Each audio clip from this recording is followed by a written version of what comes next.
Well, good evening, and hello, everybody.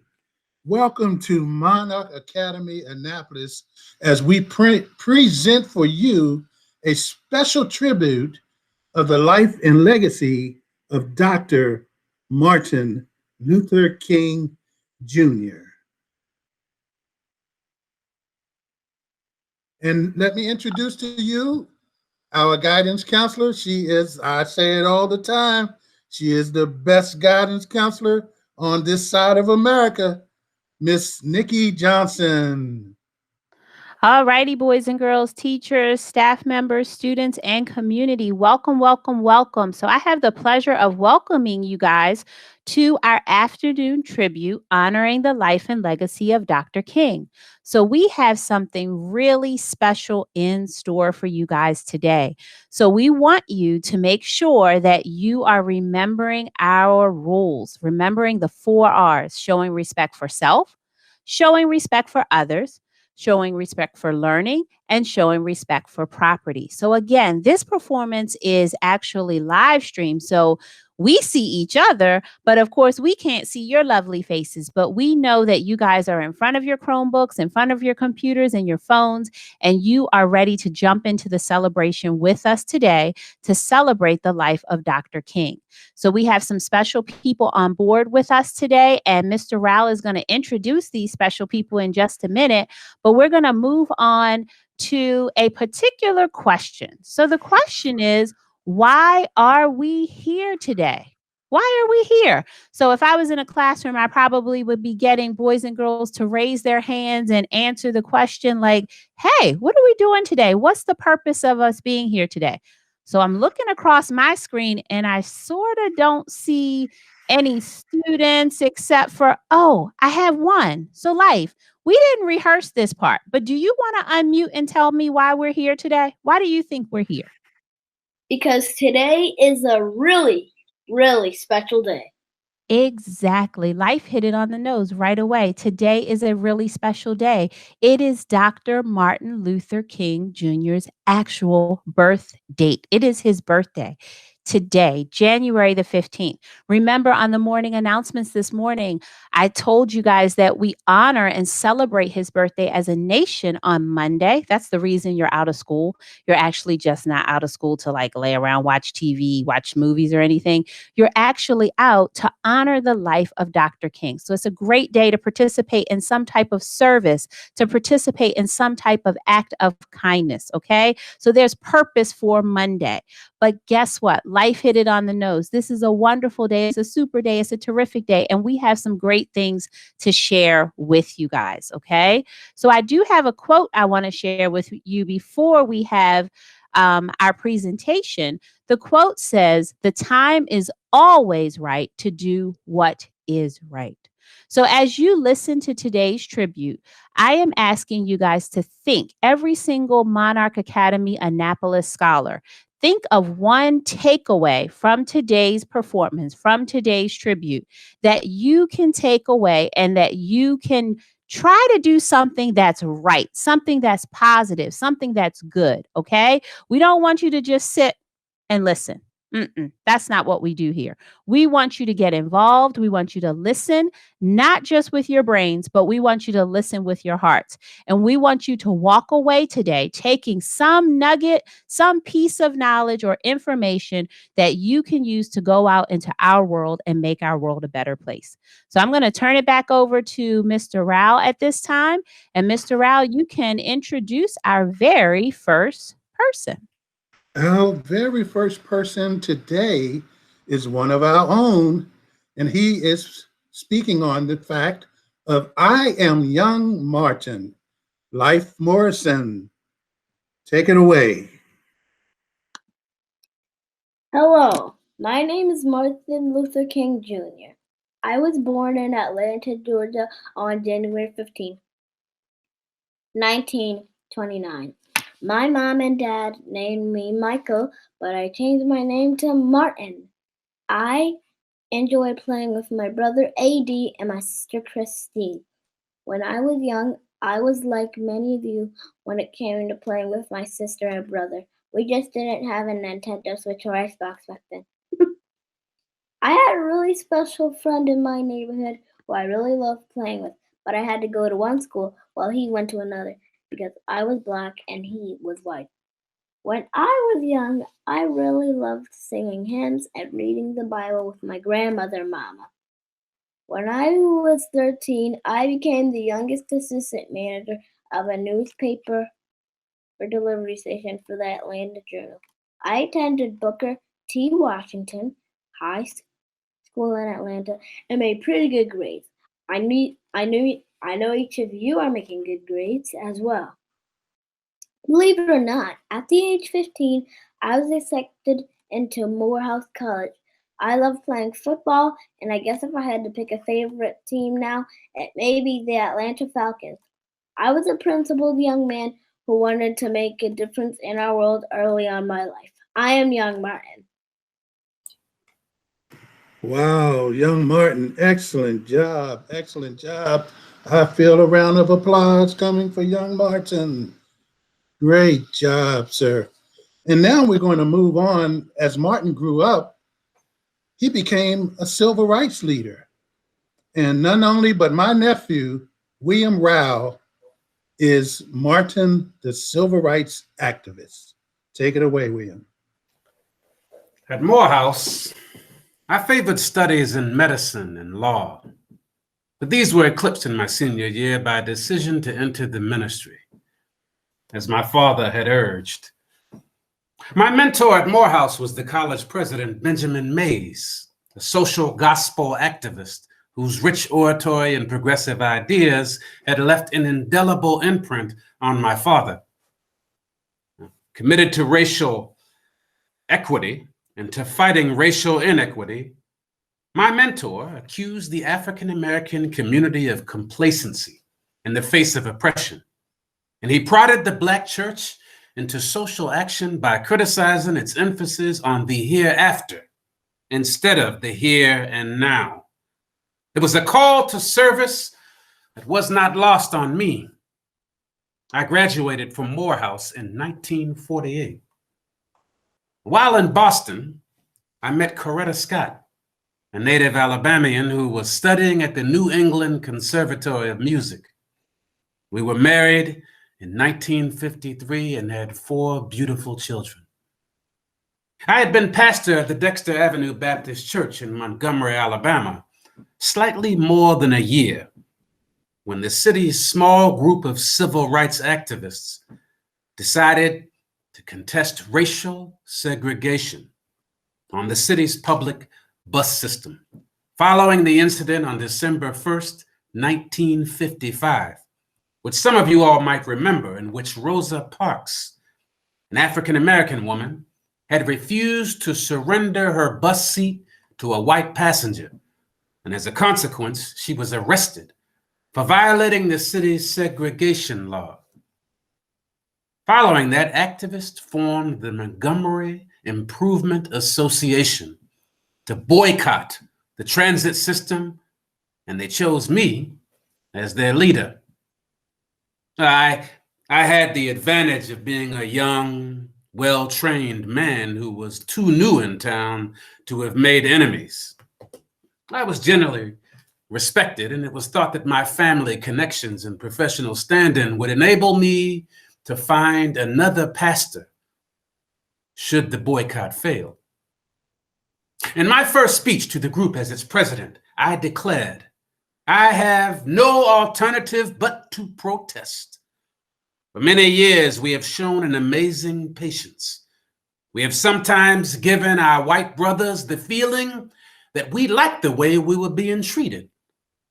We come here tonight to be saved from that patience that makes us patient with anything less than freedom and justice.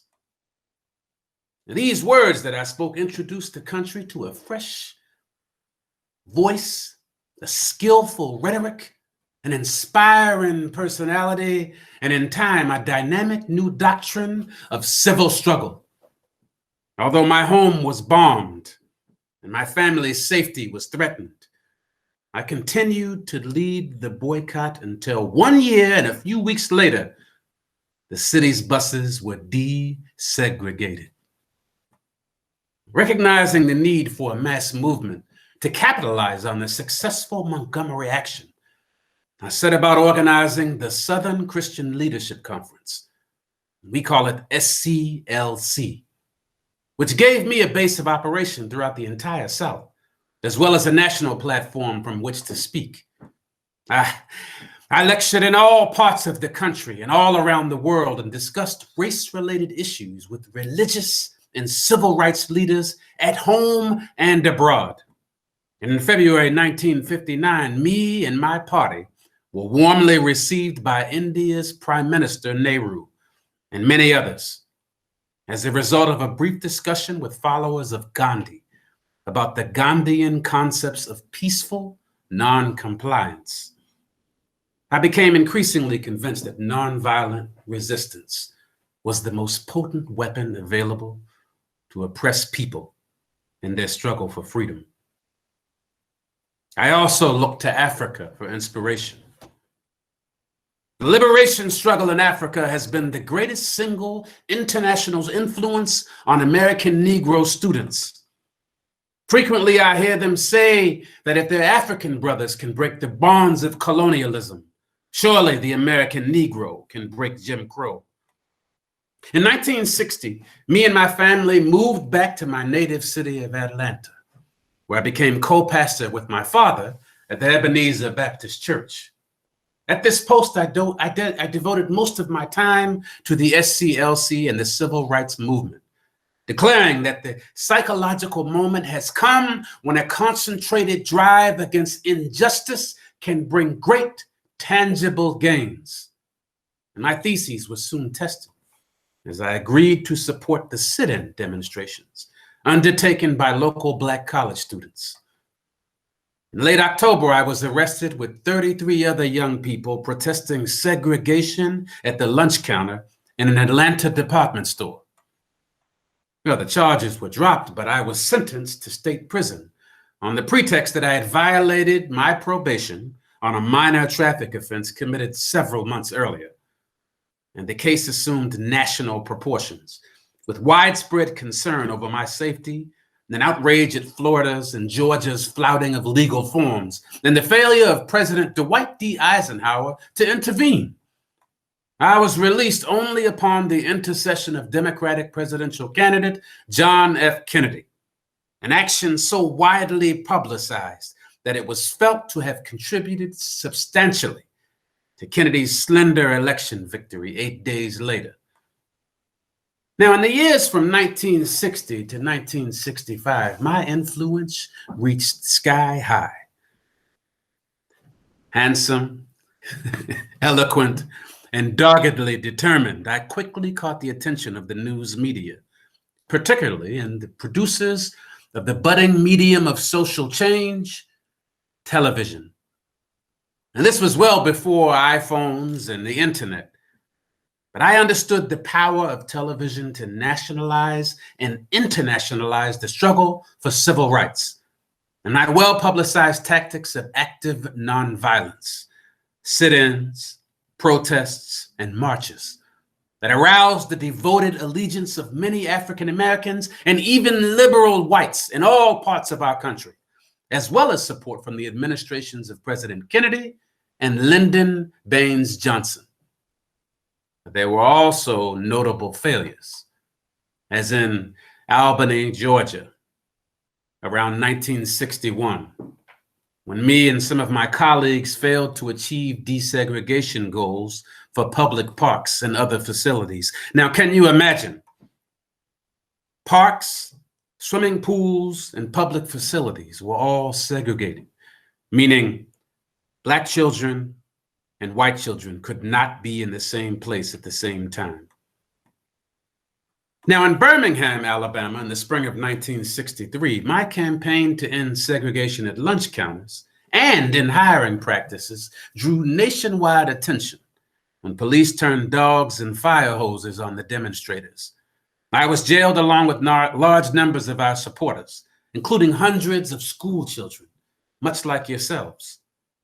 My supporters did not, however, include all the Black clergy of Birmingham, and I was strongly opposed by some of the white clergy who had issued a statement urging African Americans not to support the demonstrations. From the Birmingham jail, I wrote a letter of great eloquence in which I spelled out my philosophy of nonviolence. You may well ask, why direct action? Why sit-ins? Why marches? And so forth. Isn't it a negotiation a better path? Well, you are quite right in calling for negotiation. Indeed, this is the very purpose of direct action. Nonviolent direct action seeks to create such a crisis and foster such a tension that a community which has constantly refused to negotiate is finally forced to confront the issue. But there was much, much more to come in this struggle for civil rights and equality. Thank you, Mr. William Rowel. And as we move on, we have another special guest for you, who is Martin the Dreamer, done by Mr. Brandon Turner, one of our own. Go ahead, Brandon. I was 35 years old, and it was the summer of 1963. Cities across the country were holding protests to advocate for the civil and economic rights of African Americans. A civil rights activist by the name of A. Philip Randolph suggested a massive march, proclaiming that if we marched peacefully, they couldn't ignore us. I loved this idea, but I thought to myself, where should we have this march? And there was only one place, Washington, D.C. On August 28th, people came from all across the United States, from every state, using every form of transportation. Old people, young people, Black people, white people, and even children like you. They all came to Washington to gather peacefully. Why? Because they wanted to change, and they knew the only way to change the world was to peacefully stand together. I was the last speaker that day, with the speech that I didn't finish until 3:30 that morning. I stood in front of an estimated 250,000 people at the Lincoln Memorial and spoke for what some later called the biggest words of my life. I have a dream that my 4 children will one day live in a nation where they will not be judged by the color of their skin, but by the content of their character. I have a dream that one day little Black boys and Black girls will be able to join hands with little white girls and white boys as sisters and brothers. And if America is to be a great nation, this must become true. From every mountainside, let freedom reign. Free at last, free at last. Thank God Almighty, we are free at last. Now, after the march in Washington, Congress and President Lyndon Johnson passed new laws for civil rights. But still, we had a lot of work to do. You see, back then in the South, it was nearly impossible for an African American to vote. To protest this injustice, myself and 600 activists decided to march 54 miles from Selma, Alabama to the state capital of Montgomery. Police met us with billy clubs, tear gas, dogs, and they attacked our group, knocking down many of us, forcing us to retreat. But we didn't give up. 2 days later, we tried again. This time it was 2,500 of us. Once again, we were met by police and we didn't get through. No matter how bad they treated us, we remained peaceful and we didn't give up. A little over a week later, on Sunday, March 21st, 1965, we tried again. This time it was 8,000 of us, people of all colors and all different backgrounds. The world was now watching. For 2 days, we marched 54 miles from Selma to Montgomery. Not even the rain or exhaustion could stop us. As we reached Montgomery, Alabama, we cried tears of joy. You see, I am Martin Luther King, and I stand for peace, I stand for justice. And always remember that if we stand together, nothing can stop our dreams.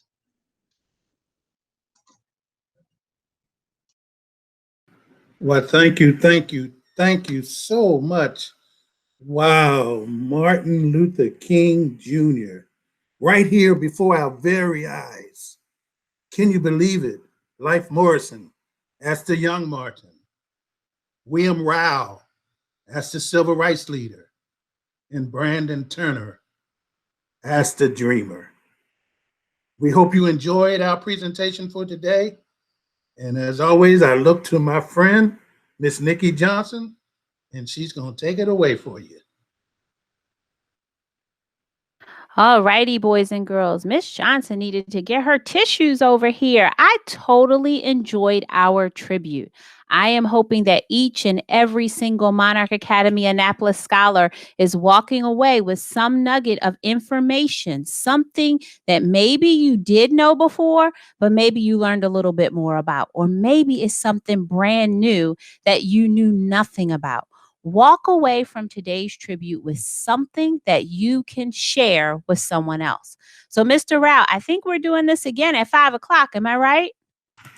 That is so right. You are absolutely right.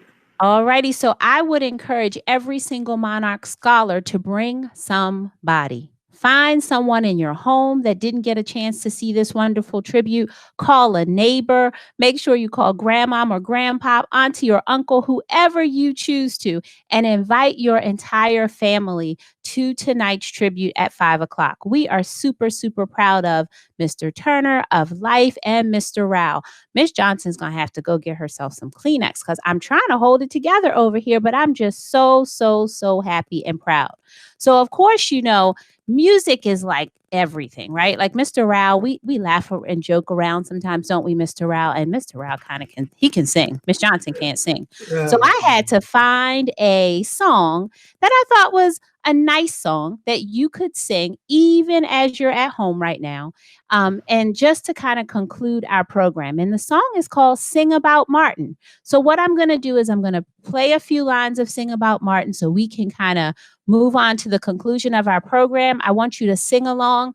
I'm not going to be able to monitor whether you're singing. I may be able to monitor the two kids in my own home, but I want you to sing along to this song just to end our presentation on a high note, just like the presentations were given just now. And then we are going to come back with closing remarks from Mr. Johnson, our assistant principal.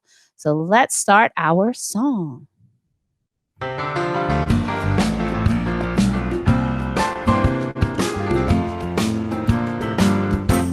Sing about Martin. Sing about Martin. Sing about caring. Sing about caring. Sing about peace. Sing about peace. All around the world. All around the world. Sing about Martin. Sing about Martin. Sing about loving. Sing about loving. Sing about peace. Sing about peace. All around the world.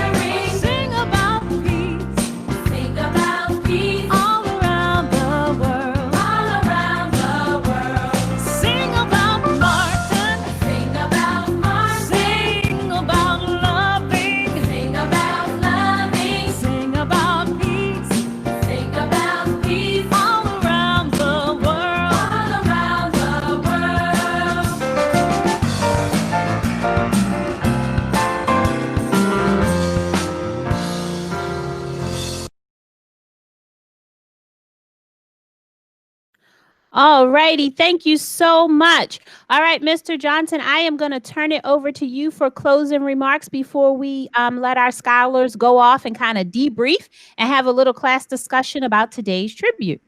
All right. Well, first of all, thank you, everyone. You all did a great job today. That is awesome. So I come before you today on behalf of Principal Amsteds and our other assistant principal, Mr. Brad Clapper. I am Mr. Johnson, and I just wanted to say thank you for everybody. I know a lot of work was put into this, and we really appreciate all of the work that is done, and it turned out to be absolutely beautiful. What a way to get started to lead us into Black History Month. I am so excited. I might just go ahead and say I'm gonna make sure that I participate at a high level. I might have to come and join and do something because this was inspiring today. I really, really enjoyed myself, and I hope everybody else did.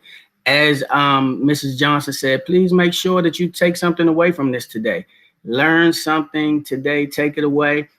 And what's so great about today is if you didn't get everything you needed, we're back at 5 o'clock this evening. So you can come and get another taste of this awesome performance. So thank you all again. Have a great, great afternoon. Come back at 5. See us again at 5. And then have a great, great weekend. All righty. Have a great day as well. Okay, Life, can you say that again before Miss Johnson ends this live stream? Say it nice and loud. I hope everybody has a great day as well, and a throwback weekend. Oh, I love it, Life. I'm starting right now. I'm going to take your advice. All righty, boys and girls, it's time to go back and have a little bit of a debrief with your classmates and with your teacher before you head off for your weekend. So again, a big thank you to everyone, and we are going to end our performance. Bye, guys. Bye.